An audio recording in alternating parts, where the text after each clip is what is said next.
எல்லோருக்கும் வணக்கம்.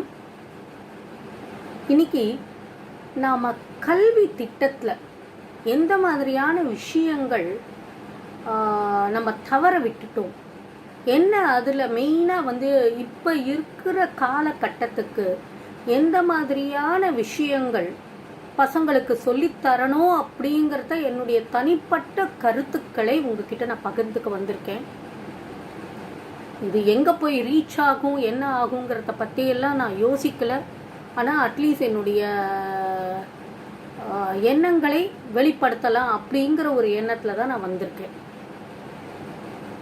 இப்போ சில விஷயங்கள் இந்த குழந்தைகளுக்கு, அதாவது இந்த 3 வயசுலேருந்து நம்ம ஒரு 18 வயசு வரைக்கும் இருக்கிற பசங்களுக்குன்னு வச்சுக்கோங்களேன், அதுக்கப்புறம்னா கொஞ்சம் மெச்சூர்ட் ஆகிடுவாங்க, அவங்களே கொஞ்சம் தெரிஞ்சுக்கிற அளவுக்கு.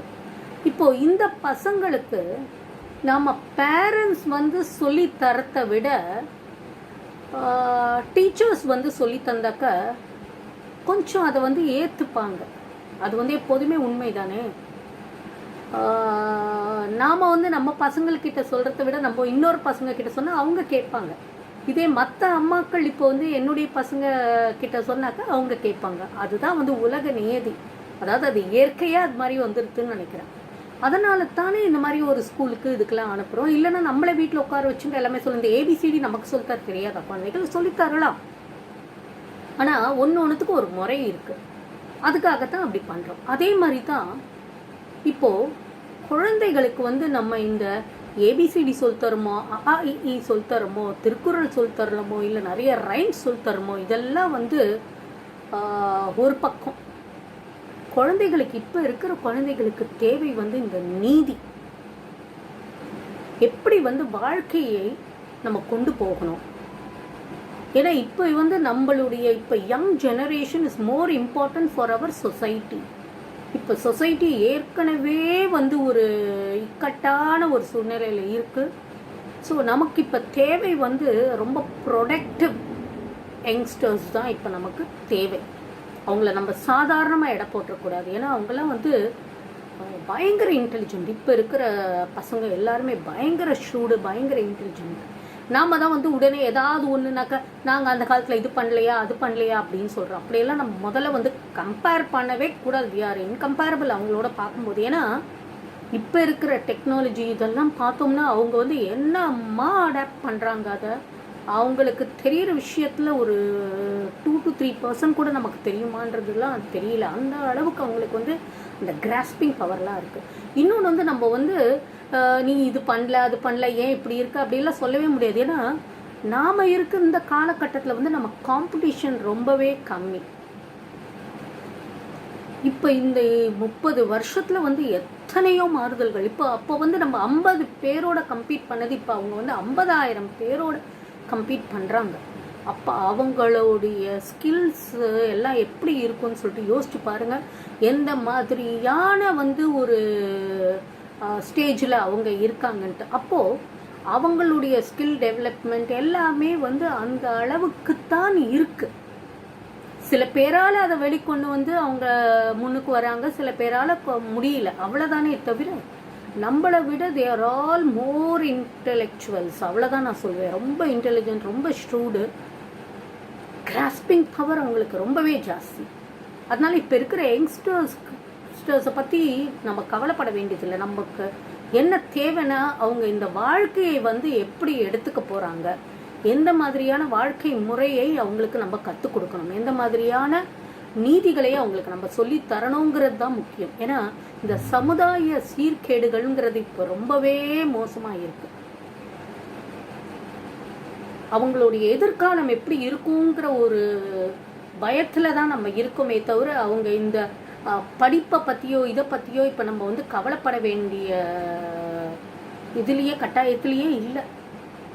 நான் இன்னொரு வீடியோ போட்டிருந்தேன் இந்த எஜுகேஷன் சிஸ்டம் பற்றி. அதாவது நம்ம எல்லாமே மனப்பாடம் தான் செய்ய சொல்கிறோம், அந்த ப்ராக்டிக்கல் நாலேஜ் இல்லைன்ட்டு. அது ஒரு சைடு. அதுவும் நம்ம ஃபோக்கஸ் பண்ண வேண்டிய விஷயங்கள் தான். ஆனால் இப்போ நான் பேச போகிறது இப்போ இந்த பசங்களை எப்படி நம்ம ஒரு நல்ல ஒரு சிட்டிசனாக நம்ம கொண்டு வர போகிறோம். இந்த நீதி, தர்மம், நியாயம் எல்லாம் நிறையவே இருக்குங்க லைஃப்பில். எல்லாமே தான் தேவை. நம்ம குழந்தைகளை வந்து என்ன வேணா பண்ணிக்கிட்டோம் அப்படிங்கிற மாதிரிலாம் விட முடியலையே. நம்ம குழந்தைகளுக்கு இப்போ ஒன்றும் இல்லை, ஒரு கையில் வந்து ஒரு ஷார்ப்பாக ஒரு பொருள் வச்சுன்னு இருக்குன்னு வச்சுக்கோங்களேன், அது அப்படி தூக்கி ஒரு ஆத்திரத்தில் தூக்கி போடுறதுன்னா அதை பார்த்துன்னு நம்மளும் ஐயோ இது ஏதோ நல்ல இதுவாக இருக்கே அப்படின்னு சொல்லிட்டு பார்த்துட்டு விட்டோம்னா அது எவ்வளோ பெரிய டேஞ்சரஸான விஷயம்னு அந்த குழந்தைக்கு எப்படி தெரியும்? நாம தானே அந்த குழந்தைகளுக்கு வந்து சொல்லித்தரணும், இது வந்து ரொம்ப ஷார்ப் எட்ஜ் ப்ராடக்ட், இதை வச்சுன்னு நீ தூக்கி போட்டியானா எதிரில் இருக்கிறவங்க மேலே படும், அது எவ்வளோ பெரிய காயத்தை உண்டாக்கும் அப்படிங்கிறத அந்த குழந்தைக்கு நாம உணர்த்தரணும். அதை சொல்லி தரலன்னா அந்த குழந்தைக்கு என்றைக்குமே தெரிய போகிறது இல்லை இது வந்து ஒரு டேஞ்சரஸான ஒரு பொருள்னு சொல்லிட்டு. இதே மாதிரி தான் எல்லாமே. இப்போ ஒரு வயசுக்கு வரும்போது ஒரு பொம்பளை பசங்க இப்போ 12-13 வயசுக்கு வரும்போது உங்களுக்கு நல்லாவே தெரியும் அந்த அடலசன்ட் ஏஜ், இந்த ஏஜ்லலாம் வந்து பாடி வந்து அதோட ஷேப்பு இது எல்லாம் எப்படி மாறுறதுன்ட்டு. அந்த மாறும்போது அதை எப்படி வந்து அதை ஏற்றுக்கணும், அதுக்குண்டான பாதுகாப்பு வலையில எப்படி இருக்கணும், எப்படி லைஃப்பை வந்து லீட் பண்ணும், இந்த சொசைட்டியில் எப்படி மூவ் பண்ணுங்கிறத வந்து அந்த ஒரு பொண்ணுக்கு வந்து ஒரு அம்மா இல்லை ஒரு சிஸ்டர் இல்லை ஒரு அப்பா எல்லாருமே தான் சொல்லி தரணும். இப்போ இதுதான் நான் இப்போ என்ன சொல்கிறேன்னா, சில விஷயங்களில் வந்து ஒரு அம்மாக்களால் கூட ஒரு பொண்கள் கிட்ட சொல்கிறதுக்கு வந்து தயங்கக்கூடிய நிலைமையில தான் நம்ம இருக்கோம். அப்படி இருக்கும்போது நம்ம என்ன செய்யணும்னா, இப்போ ஸ்கூலில் வந்து பாய்ஸ்க்கு கேர்ள்ஸ்க்கு தனித்தனியாக கிளாஸஸ் வைங்க. You educate them about changes in the body. அதே மாதிரி வந்து இந்த அடலசன்ட் ஏஜை எப்படி வந்து நம்ம அடாப்ட் பண்ணிக்கணும், வாழ்க்கையில் வந்து நாகரீகம்ங்கிறது என்ன, முதல்ல அந்த நாகரிகத்தை வந்து நம்ம ஏதோ ஒரு தப்பான ஒரு கோணத்தில் எல்லாருமே பார்த்துட்டு இருக்கோம் இல்லையா? அது வந்து பசங்களுக்கு வந்து அந்த நாகரீகம்ங்கிறது வந்து தே ஃபீல் அந்த ட்ரெஸ்ஸில் தான் நாகரீகம். அதாவது அந்த சாரீலேருந்து சுடிதார்லேருந்து லெகிங்ஸ்லேருந்து ஜீன்ஸ்லேருந்து ஸ்கர்ட்லேருந்து ஷார்ட்ஸு இதெல்லாம் போட்டுக்கிறது தான் நாகரீகம் அப்படின்னு சொல்லிட்டு நினைக்கிறாங்க. அது தப்பே கிடையாது. நான் என்ன சொல்கிறேன், நீங்கள் as long as you adopt modesty எதுவுமே தப்பு கிடையாது. அந்த மாடஸ்டி விஷயத்தை வந்து நம்ம சொல்லித்தரணும், அதுதான் முக்கியம். அந்த நாகரீகம்ங்கிறது வந்து ஒரு டெவலப்மெண்ட்டை தான் வந்து குறிக்கிறது. அதை நம்ம என்ன நினச்சிட்டு இருக்கோம்னாக்கா, இல்லை நாகரீகம்ங்கிறது நம்ம ட்ரெஸ்ஸை வந்து குறைச்சுட்டே போனால் அதான் நாகரீகம் அப்படின்னு நினச்சிட்டு இருக்கோம். கிடையவே கிடையாது. சுடிதாரில் இல்லாத அழகா இல்லை லெகிங்ஸ் போட்டுட்டா எதாவது தப்பா என்ன? ஒன்றுமே தப்பு கிடையாது. நான் என்ன சொல்கிறேன், நீங்கள் மாடஸ்ட்டாக ட்ரெஸ் பண்ணிக்கிற வரைக்கும் எதுவுமே தப்பு கிடையாது. ஸோ அந்த மாடஸ்டி அப்படிங்கிற விஷயத்தை அந்த ஸ்கூல்லேருந்தே கொண்டு வரணும், சொல்லித்தாங்க. என்ன தப்பு இருக்குது? இப்போ நான் சொன்னேனாக்கா 10ஆம் பசலி அப்படிங்கிற மாதிரி அதை விட்டுருவாங்க.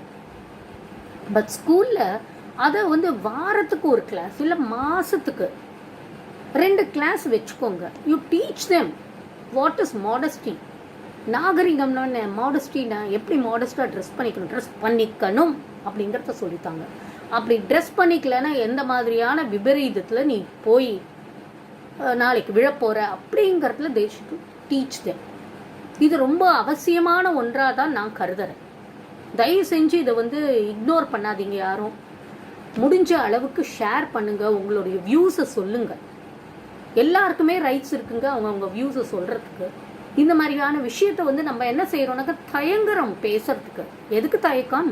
நம்மளுடைய பசங்க நாளைக்கு வந்து ஒரு நல்ல இடத்துக்கு வரணும்னா நாம தாங்க பேசணும். நம்ம இன்னைக்கு விட்டோம்னாக்கா நாளைக்கு யாருமே கிடையாது அவங்கள காப்பாத்துறதுக்கு. நம்ம கூட காப்பாத்தலைன்னா யார் காப்பாற்ற போறாங்க? அதே மாதிரி நிறைய இடத்துல இப்பெல்லாம் ரீசெண்டாக கேள்விப்படுறேன், இப்போ இந்த மாதிரி இந்த லாக்டவுன் பீரியட்லலாம் வந்து ஒரு 5-6 மந்த்ஸாக வந்து நிறைய ஜாப்ஸ் போயிடுது. நிறைய பேருக்கு சேலரிஸ் இல்லை, இது இல்லை, அந்த மாதிரிலாம் இல்லாத டைத்தில் வந்து நிறைய அந்த பாய்ஸ் எல்லாம் வந்து ஒரு தீய செயல்களை செய்யறதுக்காக ஈடுபடுத்தின்னு இருக்காங்கன்ட்டு. தயவு செய்து இந்த மாதிரியான ஒரு நாட்டுக்கு அகெயின்ஸ்டாக நடத்துறது, தீவிரவாதம்னா என்ன, இந்த மாதிரி விஷயங்களுக்கெல்லாம் போகக்கூடாது. இந்த கொள்ளை அந்த மாதிரியான இதில் வந்து ஈடுபடக்கூடாது. லைஃப்பில் வந்து நீ முன்னுக்கு வரணும். உங்கள் அப்பா அம்மா வந்து உங்களை எவ்வளோ கஷ்டப்பட்டு வளர்த்துருக்காங்க, அவங்கள வந்து நீங்கள் வாழ்க்கையில் காப்பாற்றணும் அப்படிங்கிற விஷயங்களையும் சொல்லித்தரணும். தாயை சிறந்த கோயிலும் இல்லை, தந்தை சொல்மிக்க மந்திரம் இல்லைன்ட்டு சொல்றதோட நம்ம விட்டோம்னாக்கா எதுவுமே புரிய போறதில்லை. அந்த தாயும் தந்தனையும் எவ்வளோ வந்து உங்களுக்காக பாடுபட்டிருக்காங்க இந்த வாழ்க்கையில். அதுக்குண்டான பலனை நீங்கள் வந்து கொடுக்கணும். நீங்கள் ஒரு நல்ல பாதையில் போகணும். ஒழுக்கம்னா என்ன அப்படிங்கிறத சொல்லித்தரணும். இன்னொன்று மேஜராக நிறைய பேர் இந்த போதைப் பொருளுக்கு இதுக்கெல்லாம் வந்து அடிமையாகிட்டு இருக்காங்க. நிறைய கேள்விப்படுறோம். இப்போ அந்த மாதிரி விஷயங்கள்லேருந்து இந்த பசங்களை எப்படி மீட்டு கொண்டு வர போகிறோம்?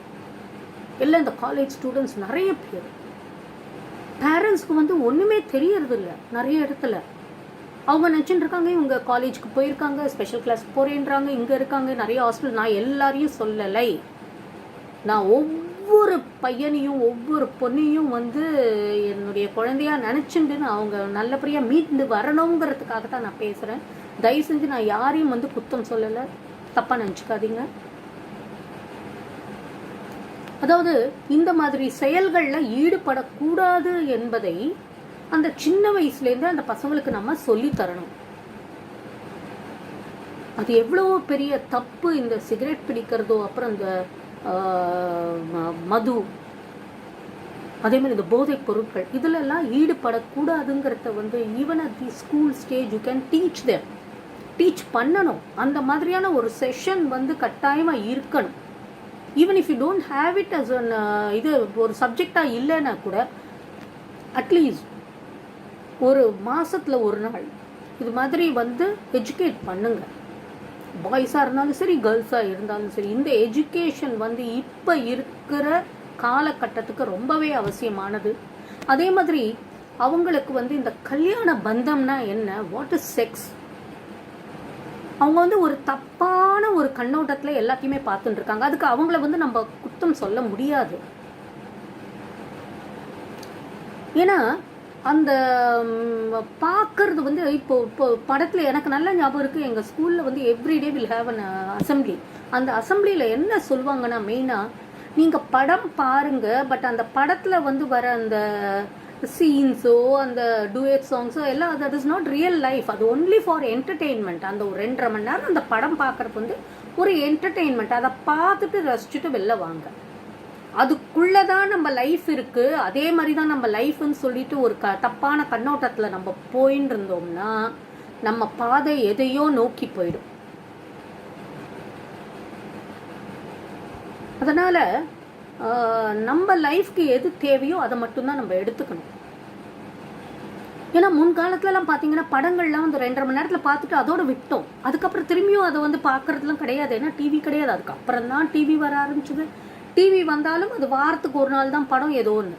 பட் இப்போ அப்படி இல்லையே, 24 hours நீங்கள் பார்க்கலாம். ஒரே படத்தை 100 தடவை 200 தடவை பார்க்கலாம். உங்களுக்கு எந்த சீன் வேணுமோ அதை பார்க்கலாம்.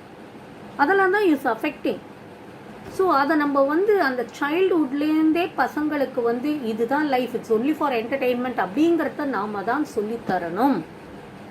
இது மாதிரியான ஒரு எஜுகேஷன் ரொம்பவே தேவை. தயவு செய்து பரிசீலிங்க. யாரெல்லாம் இருக்கீங்களோ அந்த ஒரு இதில் இருக்கிற வட்டத்தில் இருக்கிறவங்க, எஜுகேஷன் லைனில் இருக்கிறவங்க, டீச்சர்ஸ் எல்லாருமே இது ஒரு முக்கியமான விஷயம். என்ன மாதிரி ஒரு அம்மாக்கள் கேட்டுக்கொள்கிற ஒரு விஷயம். ஏன்னா நம்ம பசங்க வந்து நாளைக்கு ஒரு நல்ல ஒரு நிலைமைக்கு அவங்கள வந்து கொண்டு வர்றது நம்மளுடைய கையில் இருக்குது. இப்போ இருக்கிற இளைய தலைமுறையினருக்கு வந்து நல்ல பாதை தான் நம்ம அமைக்க வேண்டியிருக்கு. ஏன்னா அவர்களுக்கு மூளையெல்லாம் நல்லாவே இருக்குது. அவங்க நல்லா படிப்பாங்க, நல்ல இதுக்கு வருவாங்க, அதிலெல்லாம் டவுட்டே கிடையாது. அவங்களுக்கு வேண்டியது இந்த ஒழுக்கமான நல்ல ஒரு பாதை. அந்த பாதைக்கு நம்ம கொண்டு போக வேண்டியது நம்மளுடைய கடமை. தயவு செஞ்சு உங்களுடைய வியூஸை கமெண்ட்ஸில் கொடுங்க. என்ன செய்யலாங்கிறத ஆஸ் அ மதர் நம்மளும் பார்ப்போம். மற்றும் ஒரு சந்தர்ப்பத்தில் உங்களை சந்திக்க வரேன். அது வரைக்கும் நன்றி, வணக்கம்.